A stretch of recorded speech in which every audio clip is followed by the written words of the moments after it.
It's another edition of Time About the Movies, and today we're finally jumping into some movies of 1997 by looking at the date of January 10th, which happens to be my 8th birthday. We got three movies to look at here, so let's see if any of them actually turned out to be good, because of course this is January.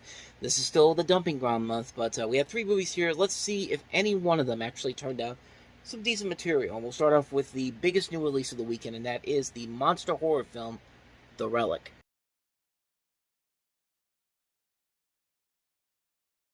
So it's been a long time since I actually got a chance to see the movie in person is for the first time, and I gotta say, man, when I saw the movie, I was legitimately surprised at how good it was. This was a film that was based off of a book by Douglas Preston and Lincoln Child, and it's a film that, like I said, it's opening in January. It's not usually a good month for movies, but the movie actually really is very intriguing. You basically have a story where you have this detective and biologist trying to defeat this South American lizard-like monster who's on a killing spree in the Field Museum of Natural History in Chicago, which actually was supposed to be the American Museum of Natural History in New York City, but they couldn't reach a deal with the city, and the Field Museum in Chicago took up the chance to do it.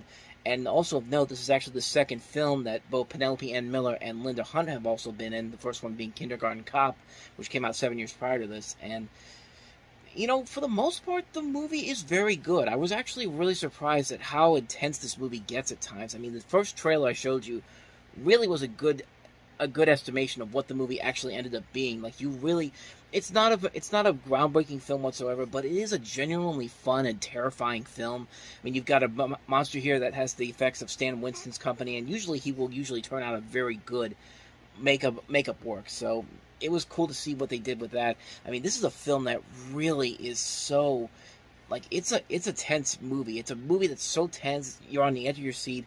It's not really anything groundbreaking or anything too exciting, but it is still a really fun movie. And for someone like me who really does not like a lot of horror movies, I don't usually go out to see a lot of these horror films, I was genuinely surprised at how much I really enjoyed this movie. But then again, this also was written by Rick Jaffa and Amanda Silver, who later would go on literally their next movies were the Planet of the Apes trilogies and Jurassic World and then The Heart of the Sea. I mean, these guys, these two people have written some great movies later on down the road.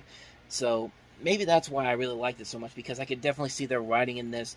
And this is Peter Hyams, who also did Sudden Death and Time Cop, which were both very fun movies that came out before this movie did. So maybe there's a lot more in here that I didn't see coming before I really took a look at who was involved in this. And I thought, okay, that makes more sense now why this movie's actually kind of fun. I mean, it is a fun movie overall. It's a movie that I'd say definitely give it a shot. It's one of those big surprises that you don't see coming. You see it opening in January, you see it opening there, and you think it's not going to be any good because this is a dumping ground month, but it surprisingly was pretty good. I was actually genuinely surprised at how much I really enjoyed it, so I'd highly recommend checking it out. Even if you're not the biggest horror movie person, the trailers alone should really get you invested in this movie just on the way it's built up. At least that first trailer, at least not the original teaser trailer. But yeah, The Relic was surprisingly pretty good. I'd highly recommend it if you can go into it knowing that it's going to be something a little bit different from a normal horror film, even though it will follow kind of a similar path. I think it definitely does deliver on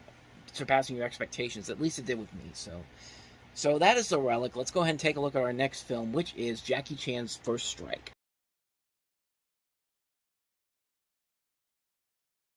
Again, not a bad movie in the month of January. This, of course, follows less than a year after Rumble in the Bronx came out and kind of put Jackie Chan on the map here in America.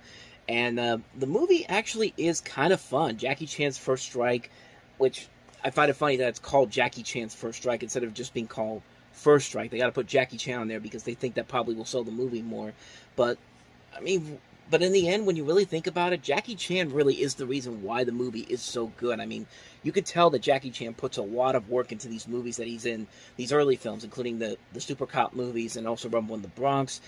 I mean, he really has a charismatic personality to it, and he is a badass action star. I mean, he really does put a lot of effort into these movies, and it's really one of the reasons why I think these movies stick out the most, is because these stories can be very mediocre at times. The story can be very mediocre at times, and sometimes the characters are not the best written, but you can see the action sequences be put to perfect perfection, and Jackie Chan, I think, really does a phenomenal job of handling that, not just as a good action star, but also a good comedic actor, too. You could see why they eventually got him to star with Chris Tucker in the Rush Hour films, which we'll get to later on in 98, but this is a pretty good movie. I was actually really surprised at how much this movie actually held up over time, because I remember seeing it in the video stores, really had no real need to see it. This was even after the Rush Hour movies came out, but I thought it was actually really good. I thought it was a really solid movie. It's another been there. It's something that we've seen done over and over again, but for the most part, it definitely does deliver on what it promises. It's a good, fun action movie, and it shows why Jackie Chan it was a ton of fun to watch back in the day.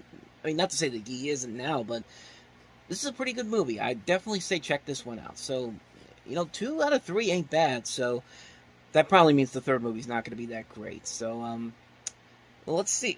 Let's see. I mean, Ray Liotta, Lauren Harley could be good. Is Turbulence any good?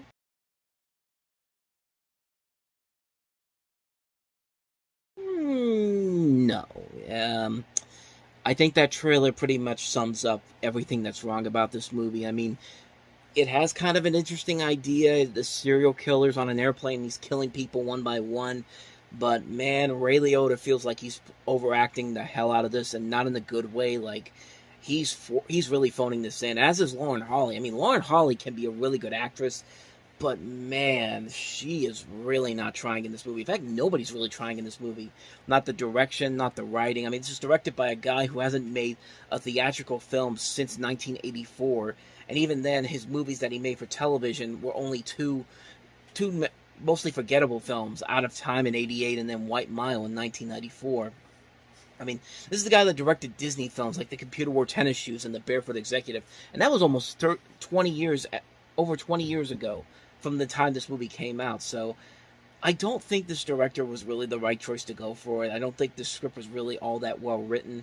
And not a surprise, this movie kind of fell out of obscurity pretty quickly, especially when you consider that 1997 had 2 far better airplane movies that were action thrillers, Con Air, of course, and Air Force One, of course. So, yeah, no surprise, this one kind of came and went, and probably for a good reason, because it's not a very good movie. And it doesn't help that Ray Liotta is overacting his ass off in this, and he's just not making it work, man.